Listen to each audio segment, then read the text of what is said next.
2014లో కూడా ఎన్నికల మేనిఫెస్టో అని చెప్పాడు. దత్తపుత్రుడిని తెచ్చుకున్నాడు, ఢిల్లీ నుంచి మోడీ గారిని తెచ్చుకున్నాడు. ఈ పాంఫ్లెట్ లో చంద్రబాబు నాయుడు గారు సంతకం పెట్టాడు.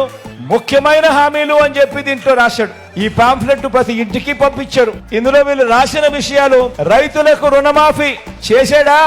డ్వాక్రా పొదుపు సంఘాల రుణాలన్నీ పూర్తిగా రద్దు చేస్తామన్నాడు. ఒక్క రూపాయి అయినా మాఫీ చేశాడా అని అడుగుతా ఉన్నా. ఇంకొకటి, ఆడబిడ్డ పుట్టిన వెంటనే మహాలక్ష్మి పథకం కింద 25,000 రూపాయలు బ్యాంకులో డిపాజిట్ చేస్తామన్నాడు. ఒక్క రూపాయి అయినా డిపాజిట్ చేశాడా అని అడుగుతా ఉన్నా మిమ్మల్ని అందరినీ కూడా. మరో ముఖ్యమైన హామీ: ఇంటింటికి ఒక ఉద్యోగం ఇస్తాం. ఉద్యోగం ఇవ్వలేకపోతే ఉపాధి ఇస్తాం.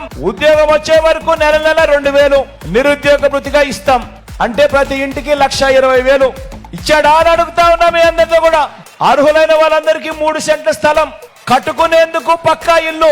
1 సెంటు స్థలమైనా కానీ చంద్రబాబు నాయుడు గారు ఇచ్చాడా అని అడుగుతా ఉన్నా మీ అందరితో. 10,000 కోట్లతో బీసీ సప్లాన్, చేనేత, పవర్ లూమ్స్ రుణాల మాఫీ అన్నాడు. మహిళల రక్షణకు ఉమెన్ ప్రొటెక్షన్ ఫోర్స్ ఏర్పాటు చేస్తామన్నారు. రాష్ట్రాన్ని సింగపూర్ మించి అభివృద్ధి చేస్తామన్నారు. ప్రతి నగరంలోనూ హైటెక్ సిటీ నిర్మిస్తామన్నాడు. మీ జిల్లాలో ఏమన్నా హైటెక్ సిటీ ఎక్కడైనా కనిపించిందా అని అడుగుతా ఉన్నా. ఇంటింటికి పంపించిన ఈ పాంఫ్లెట్ లో కనీసం ఇందులో ఒక్కటంటే ఒక్కటైనా చేశాడా అని అడుగుతా ఉన్నా. చేశాడా? చేశాడా? చెప్పండి, చేశాడా?